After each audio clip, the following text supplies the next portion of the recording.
Hey YouTube, what's going on everyone's. This is your girl, your sister, your friend, your auntie, your cousin. This is Coco 929 just coming to you today. Today is, I believe it's today, Wednesday? I mean Thursday, yeah. I've slept a day, y'all. So, yeah. Anywho, I wanted to tell you a story. Now, this is a story not about a man named Jed, but this little girl was poor, sometimes barely got fed. Then one day, she was shooting who she is, and up came a prince that wanted to make her his. Got that? All right. So, this is a true story. It's a story about me, of course. Um, and I just wanted to encourage my sisters who may have grew up in the projects like myself. I make no bones about my projects. Get into it. Don't be talking about my project. I don't play. Because, great things come out of those projects, baby. Senators, business owners, policemen, lawyers, um, music phenomenons, daycare owners, honey, nurses, doctors, we had all spectrums to come up out of my projects. So I'm sensitive about my stuff, as Erica Badu said. So let me just tell you, I want to encourage my sisters because sometimes we feel like where we start at hinders where we go, and that's not true. Or hinder who sees us, and that's not true. And this is actually a great story. It's a great story, even though it has some bumps in it. It's still a great story. So let's get into it. I was a manager for a particular restaurant. I was a manager at this restaurant, well, at this particular corporation, for the corporation for 4 years. I did go to different restaurants to clean them up, and I'll tell you that story later. Okay. Anywho, I was a manager, and everybody used to love to come into my restaurant because it was clean. We passed inspections. Anybody work with me, they had to be on their top gear. Wasn't none of that laying around and half addressing customers and I ain't play that. Okay, I was fair. I was fun, and those who wanted to work got the hours. Those who didn't get any hours. How about that? So, um, this is what happened. I'm gonna make this quick because I smell my bacon in the oven. I'm making me an egg, a scrambled egg, and 2 pieces of bacon. Then I have to take my health drink that I drink, and what that does is flushes it all out. And so then I wait, and then I eat a small, like dinner, and then with mostly vegetables and mostly fruit. Anywho, so let me just get to this. So, make a long story short, this guy used to come in every day, and he was so humble and sweet and things like that. And he became such a regular there. Every time he came in, the people would let me know that he was on his way in, and I would have what he want, available for him. And he was like, "Oh, thank you." So he said, "What's your name?" I said, "Coco." He said, "Okay." He said, "Mine is Tony." I said, "Well, nice to meet you, Tony." Like that. So every day he came in, and we built this relationship. So one day he came in with this older white man, and he didn't come straight to the counter. He went to the restroom, and so the older white man, I tell y'all, this man had on this shirt that was too little. His belly was poking out. 3 of the buttons wouldn't button. His hands was just gruffy. His hair was greasy, but he was such a die baby. He was such a die baby. And he said, "I want to let you know my son like you." And I didn't remember seeing any white man with him. I'm like, "Your son?" And he said, "Yeah, my son really likes you. You're all he talk about." And I'm like, "Okay." I said, "I don't never remember seeing your son." He said, "He was just standing right here." And I was like, he said, "The guy that comes in here every day and you always have his stuff together, that's my son." Now, y'all, Tony's black, he's white, but hey, okay. He said, "Oh, I adopted Tony." I said, "Oh," it made sense then, y'all, okay? So I'm trying to condense this story because I'm trying to get to the point. And so when Tony came back for the restroom, he said, "Oh, I told her you liked her. And he said, why'd you do that? It was too funny. Like, people just started laughing and stuff, and I just smiled. So, anyway, I'm fast forwarding. So, next time he came in and everything, he said, I'm kind of glad my dad told you that because I didn't know how to approach you. And I said, you really like me? Like, and he said, yeah. He said, you dating anybody? I said, not at the moment. He said, well, do you mind if I take you on a date one day and all this and stuff? And I was like, sure. So we started dating, you guys. Like I said, I'm condensing this. This is really an in-depth conversation, but I'm condensing it for the fact that I want to get to where we're going. So I said, okay. And so we started dating. So every day he came up, or when people saw him, they already knew he was with me. So even if I wasn't out of the office, the people that work with me knew to go ahead and set him up with whatever he's getting and everything. And so one day, y'all, he heard me, my back was turned to the door, and I was like, you know what? I want a puppy. And they was like, a puppy? In your pretty apartment? I'm like, yes, I want a puppy. I said, I do. I want a chocolate puppy. Okay. I didn't know that he had already came in, because he was coming from the bathroom way, and he heard it. So it was Valentine's Day. I'm condensing it. So Valentine's Day came. He had came in first. He said, I got to go. I got a meeting. I said, okay. I never asked this guy what he did for a living. I knew he worked, but what he did, just, I don't know. I didn't care. Um, so anyway, he gave me a card and a rose. I said, thank you. Everybody's like, ah. So he started smiling. He said, see you later. I said, okay. So he left on out. So I was rigged out. He was up there again. And they was like looking at me. I said, what? Because I was coming from the back. I said, why y'all staring at me? Y'all just laughing. And I saw him. I said, hey. I said, what you doing back up here? He said, I wanted to catch you before you got off. I said, oh, okay. Well, you could have just came by the house tonight or whatever. He said, no, I won't be able to come by tonight because some work we have to make up. I just wanted to make sure I didn't miss this day. And I said, well, you already brought me a cord and a flower. Like, hey, he said, I know. He said, come on, let me walk you out to the car. So everybody's still laughing, looking at me. I'm like, y'all up to something, but I'm off the clock, so it really don't even matter. So we walking out the door, and we talking and stuff. He had parked on next to my car, but on the side where he didn't block where everybody could see what was going on. He had put his truck on the side where my door was, the driver's door. And so anyway, and he had this box. And I was like, he said, open it. I said, what is this? He said, open the box. I was like, okay. Okay, y'all hear my son's music?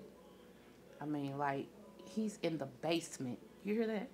Anyhow, so I said, okay, let me open the box. So I start opening this box, and he's just looking at me. Y'all, when I opened that box, this little black head popped up. It was a puppy. He bought me a little black puppy. It was so chocolate. Oh my God. I was screaming and jumping up and down and everything. And so I turned and looked towards the door where all the employees was. And they was like, we knew. Like, yeah, screaming and stuff. And I was like, oh my goodness. I said, baby, thank you. And I hugged him and everything. He said, yeah. I said, how'd you know though? He said, well, that day when you was talking to them, I overheard you say what you wanted. He said, you didn't even know I had came in. He said, I was coming from the bathroom, remember? He said, I heard you. He said, I was already thinking, what am I going to get her for Valentine's Day? He said, when I heard that, I was like, bingo. Y'all. Okay. So anyway, more stuff happened. More dates happened. I'm condensing this because I want to get to the point. So he asked me to marry him. Y'all ready? I was like, and people were shocked. And I was like, yeah. And so we got engaged. Okay. All right, y'all. I'm condensing this. Okay. So he said, we need to talk. I said, okay. And this is some weeks had passed, like 2 months, 8 weeks. He said, we need to talk. I said, okay, baby. I said, well, come by. Like, hey, it's okay. He said, I'm going to be a little late. I said, okay, cool. So he said, and I didn't know if this was a conversation. The way he was talking, I knew it wasn't something that the kids need to hear. So It was just me and him. And he said, so look, he said, remember I went out of town? I said, yeah. He said, well, I took care of some business. I said, okay. He said, so just to let you know, my company is moving from Kentucky to Kansas City. Okay, y'all, I'm still not putting two and two together. I'm thinking he's saying he's going to relocate with the company, like he worked for somebody or whatever. I said, oh, okay. And he said, I'm going to take a couple of my men that's here and their families and move them to Kansas City so we can have a crew to start with. I'm still not putting two and two together. I'm like, okay, um, okay. He said, so what I need you to do is get some time off from work so you can go with me because I need you to help their wives. He said, no, I need you to help me find uh, condos for them to stay at, them and their wives. I said, okay. He said, but more to the point, he said, I seen several places. I seen land and stuff like that. And I need you to pick out where you want to stay so that I can go ahead and give the builders the okay to build your dream house. Okay, y'all. Okay, y'all hear me? I'm like, huh? He said, you still don't get it. I said, no. I said, what do you... No, he said, do you even know what I do? I said, no. I knew you worked, so I didn't care. I mean, it just never really came up. I mean, no. He said, I own my own company. Okay, y'all. Right. I know y'all like, what? Yeah. He said, I own my own company. I said, okay, really? He said, yeah. It's very lucrative, too. Now, y'all, I'm tripping. Because if you look at this man, he came in a dirty shirt every day, some stained up blue jeans, like some boots, them Timberland kind of boots, and a hat on his head. I mean, hands rough. For real, he looked like he sold cans for a living. But he was so sweet. He had a beautiful, I don't know, it was just something about him that was really, really sweet. I think I liked the way he always addressed me.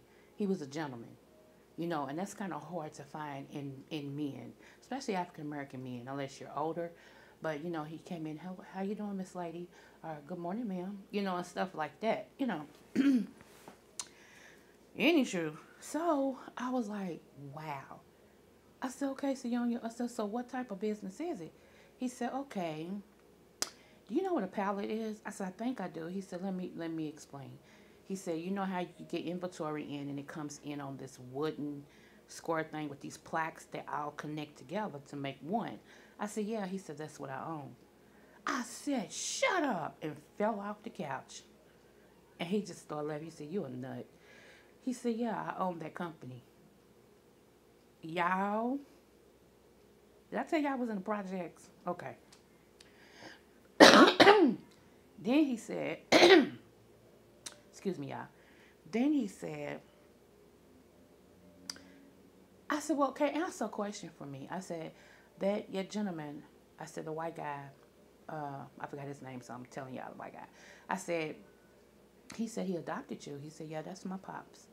He said, and I said, okay. He said, have you ever heard of, and he told me the name of this company. I said, who ain't heard of that company? Yeah. I said, y'all go to job sites, like factories and stuff like that, park outside, raise your lid, and anything that y'all have on the truck, people can come and buy it, all this and stuff, and y'all move on. I said, y'all got a whole lot of trucks like that. And he said, yeah. I said, okay. I said, yo, what about it? He said, my pops owns that.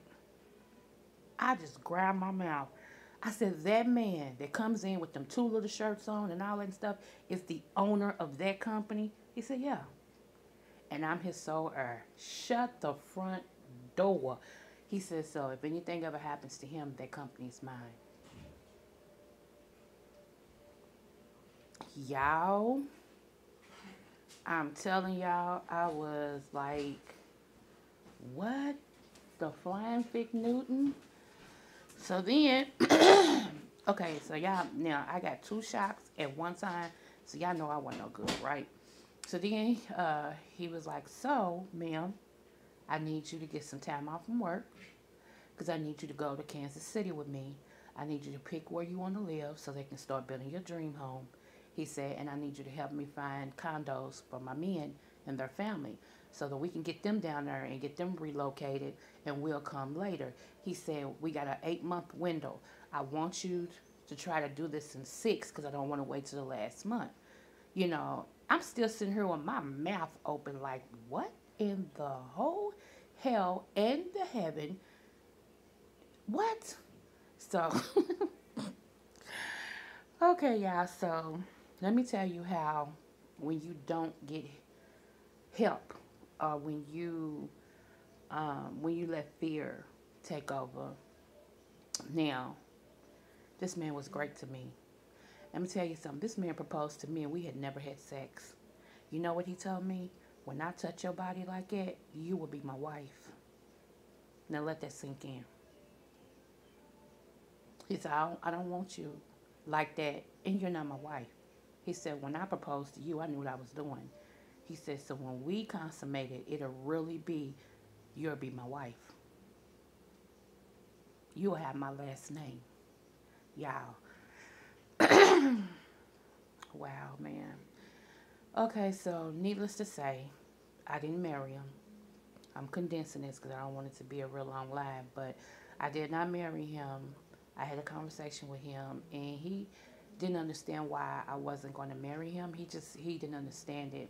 And to be honest, y'all, that was a mistake I made. I should have married that man, but it is what it is. And at the time, I was still going through this stuff with my cousin still, dominating my body and trying to keep my mind straight to be a productive citizen and get my life in order. And I mean, everything, y'all, was just like, I just felt like I don't want to tear this man up. I don't want to bring him down.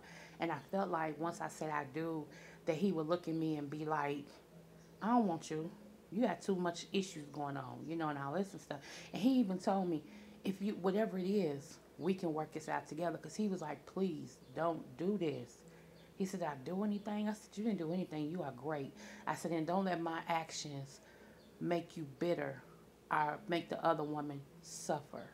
Don't do that because it's nothing about you. It's all me. It's all me, And so he still tried his best to hold on to me, but anytime he came in, and even my crew and stuff, y'all, they was so upset because they wanted to see me happy and they knew he made me happy. And so even when he came in, I wouldn't come out of the office. He tried that for like 2 weeks to try to see me, and I wouldn't address him. I wouldn't come out of the office, because it was hurting me to break it. And I knew I had to go cold turkey and stuff. And so finally he stopped coming up there. He told one of the old men that used to sit with his dad, it's just too hard for him because he's in love with me, and he just still don't understand what went wrong because he was waiting on me. He wanted me to change my mind and all this and stuff. And he's like, I won't be back after today. He said, I wish her well. She'll always be the one I love, but I gotta go on. And that's how things was left, So I haven't seen this man since then. I'm quite sure he's very, very, very successful now. I'm quite sure that, everything he decided to do, he did. I'm quite sure that he's happily married with kids, because that's the type of guy he is. I have no hard feelings because I look at it like this. He showed me my worth, even if I didn't believe it at the time, okay? He also was he was the catalyst to let me know that whatever I set my mind to do from here on out, I'm going to do it. I would not let fear cause me another relationship. I won't let fear cause me no money, no house, no whatever. Fear would not cause me to do that anymore. And that's basically what it was. It was fear. you know. And I sit back sometime and I used to think, dang, what if I went on and did that? I would have been out of where I, you know, out of the state I live in. I've been trying to get out of the state since I was 15. Okay. I said I would have been out of the state I lived in. I would have had a comfortable life because this man told me you don't have to work. He said, I know you want to, and I won't take that away from you because you was independent when you met me. He said, so I'm not going to be that type, be like, oh, now you're married to me, you can't work. He said, if you want to work, if you don't, you ain't got to. He said, that's what I'm here for. Y'all. Okay. So, to my little project women, my project young women, those that came from the projects, do not hold your head down when people talk about project people. Or when people say, you don't know nothing about this because you came from the projects. Let me tell you something. It's not where you come from. It's how you live. You understand what I'm saying? Most of us that come from the projects, we have a sense of appreciation. We have a go get it about ourselves. We know how to survive, you know? And so even if you don't see any joy in what you're doing or whatever, there is. Even if you don't see no future in what you're doing, there is. You know what I'm saying? So you just gotta make sure that you keep the main thing, and find value within yourself. Don't be like me and miss opportunities. That's why I tell y'all this stuff. Stay focused. Keep building on yourself. Keep improving until you become that person that you want to be. You understand what I'm saying? Alrighty, because there is someone for everyone. I gotta go now. This is Coco 929. Smooches.